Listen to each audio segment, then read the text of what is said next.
Here's a little update for you guys on what's going on with the PF2 build right now. So I've been just hard at work making that carbon fiber end cap and just waiting on some parts to come in for this thing. So that's why I haven't had any content posted on this build recently. So sorry about that, but here we go. Let's show you what we got going on. As you can see, we got the front end on there, swing arm. So let's go over the things that I just recently got in. Got the BBR tank. Remember, if you saw my other video, this Lightspeed tank cover wasn't fitting perfectly on the tank that I got from Australia that was like a replica of the BBR tank. So a lot of people might not know this, but BBR used IMS, the same people that make the foot pegs, to make these gas tanks. And I ended up reaching out to them to see if they would still make them after talking to Dwayne. He said they were the ones that made them. So I hit him up, and come to find out they still have the mold, but it would be like over $300 for one tank. And then I saw my buddy had this tank, and common problem is that it leaks right here, and I ended up fixing that, and so it's holding right now. I might have to mess with it again, but for now it's good. So rather than pay $300, I bought this one for I traded him a Pro Circuit shifter for it, and ended up fixing it. So hopefully that holds and it'll all work out good, because the other tank, the cap wouldn't fit. The BBR cap was just a little bit too big, and neither would this. So now that I got the BBR tank, this thing fits mint. It fits good down there too. I still got the grommets in there, but yeah, so I'm pumped on that. I'll leave the tank off, the seat off, so I can show you the swing arm. Like I said, I wanted to go full billet with this thing, and that's exactly what we did. So some of you guys are probably wondering what is this, or why it doesn't say BBR in here, if it was shaved or whatnot, but it actually wasn't shaved. This is exactly how it was made. This came from over in the UK. A company made these back in the day, and my friend told me about them, and I reached out to them, and unfortunately they don't make them anymore. This was like the last one he had welded up, so I grabbed that one. But this thing is essentially a BBR super comp, but it's just a tiny bit longer. So, and it's also got 15mm axle, which I kind of prefer, because on the BBR 12mm axle, I'd be bending it, or on the Pro Comp, the BBR Pro Comp with the 12mm axle, I bend that thing all the time. Same with the one in the front here. So, and they're pretty expensive to replace. So the 15mm is definitely better. Obviously, it is stronger. But like I said, yeah, this is the like a knockoff of the Super Comp, I guess you could say. But it's sick, dude. It's built really nice. It actually weighs like a tiny bit more. It's a little bit thicker on these cutouts right here. On the BBR arm, it's a little bit more relieved.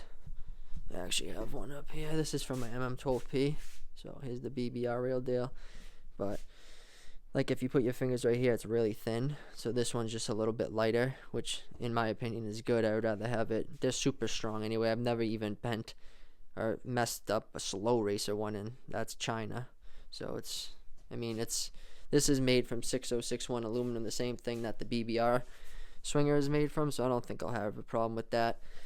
I did have to modify the BBR chain guide to fit, because the swing arm isn't exactly the same. The specs from here to here is different. I don't know if this was designed for a monkey bike or whatever it was designed for. So yeah, so I'll show you right here. If you look, there's space from this side and this side. I got it on that, so you can kind of see, but see right there, I'm going to just make spacers that slide into these bushings, and then that space should be gone. Let me see right there. So I'm just going to make spacers, and then they'll be flared out so it sits against the frame nice and won't wallow that out again. Here I drilled out the 12mm BBR axle blocks to 15mm, and then used the spare adjusters that I had here, and the block right here, my buddy was telling me if you modify the BBR block a little bit, you can actually get it to fit in there, and then you can run like the stiffer block or the softer one or whatever you want to do. So the front end, I just tossed these bars on for now just to kind of sit on it or whatever, but these are just some 784s I'm going to sell. I used to use them on the slow racer, but now I'm running the wider 816s. I like those a little bit better, and they're a little taller if you look. So yeah, I put those bars just to kind of see how it feels. But so the front end, shout out to my boy Alex. He offered these to me. They're not actually real Zokes. I had these stickers laying around, so don't be fooled right away by those.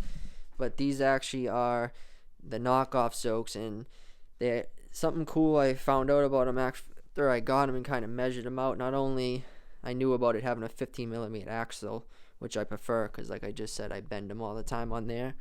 But instead of like the CRF50 Zokes where they have 5.5 inches of travel, which would be like right around here, these ones are 8 inches of travel. So you get much more travel with the same length, 660mm fork. And also on the Zokes, like what's on the BBR bike there, is 33mm sanctions, or however you pronounce it. This part right here, and these are 36mm, so they're even bigger. Sorry, I said 33. The other D&M forks are 33. Those forks are 35mm, so these are almost 37mm. So they're bigger here. I mean, I don't know. People, they feel really good. Like I said, they have the adjustable compression and the rebound up top. I'm going to change the fluid in them. This is just mocked up for now and then feel them. So I'll let you guys know how they feel. But it's like a $400 fork. I believe he got them from the UK as well. Seems like a lot of pit bike forks coming from the UK. But yeah, there she is. I only got the Supermoto tire on there. I've had these since 2013, believe it or not. I'm surprised the tire's not more dry rotted than it is. But these are just on there for mock-up too. They fit perfect with the 15mm axle. So I got to get some 12 10-inch wheels for this thing. I'm going to probably lower this down. I don't like how there's that much space in there. I'm just going to get that thing dropped down. And then I'm going to make some carbon fiber fork guards for these, since it takes the same length fork guards as the knockoff, like the GPX forks or even the Zokes. So they're the same length as these ones here. So I'll probably make another set of these. So there she is. I'm sure you guys want to see the FMF that you saw in the thumbnail, right? So pretty much went over everything with you on this bad boy. So we're still waiting for a motor. Like I said, wheels. I'm not sure what I'm going to do exactly for the exhaust yet. I got something, but I want to get something a little different. Check this thing out. Here's the bad Larry. Spent so much time making this thing. I still got to clear coat it and fix a little low spot right there, but the rest of it's done. It was very painstaking work to make the mold and then get it perfect like this. So, and the fitment too. Really tough. I'll show you what the mold looks like. Nothing crazy. I just made it out of carbon fiber because that's what I had laying around. Normally you'd probably use fiberglass. It's a little bit more flexible than this, but yeah, that's what I did for that. Cut out the end cap. It was definitely a pain. I had to repair this mold a few times. Right along this edge, you can see how it was lifting up. But I got it done. So that's how I did that. But yeah, I'm really happy with how it came out, considering I had to, fix the mold, like I said. But look at that, fitment there is perfect. So what I'll do is, it's too cold out right now to clear coat this thing.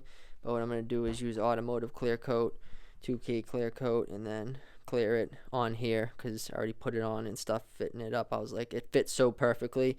Like, it was hard to get it in there because I made it so, like, literally so perfect. And I sanded it right down to the perfect size. So I just left it on. What I'll do is tape it off, and then I'll clear coat it out here. But like I said, it's freezing cold out here right now. And, not that cold. I had the propane heater going, but I'll clear coat that up. Do that, and then I want to clear coat this as well.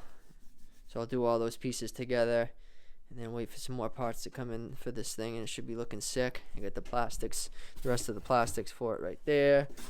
Seat right there, obviously, so she's coming together. Not exactly sure what I'm going to do for a motor yet, but what do you guys think so far? Pretty sick. I'm happy with it. Let me know what you guys think down in the comments. Don't forget to subscribe to the channel if you haven't already, because I'm going to be doing some cool stuff with this bike. Who knows? Maybe snapping the frame in half. Maybe breaking a motor mount like I did on the BBR bike. You never know. The shifter for it. A few other odds and ends. But, yeah. So, get that thing cleared up. As always, guys, thanks for watching. Stay tuned for the next video. Don't forget to share this video with a friend. Like, comment. Let me know what you think of the build so far. I almost feel like not even using this thing on the BBR, to be honest with you, because it's so sick. But we're gonna do it. She's going on there.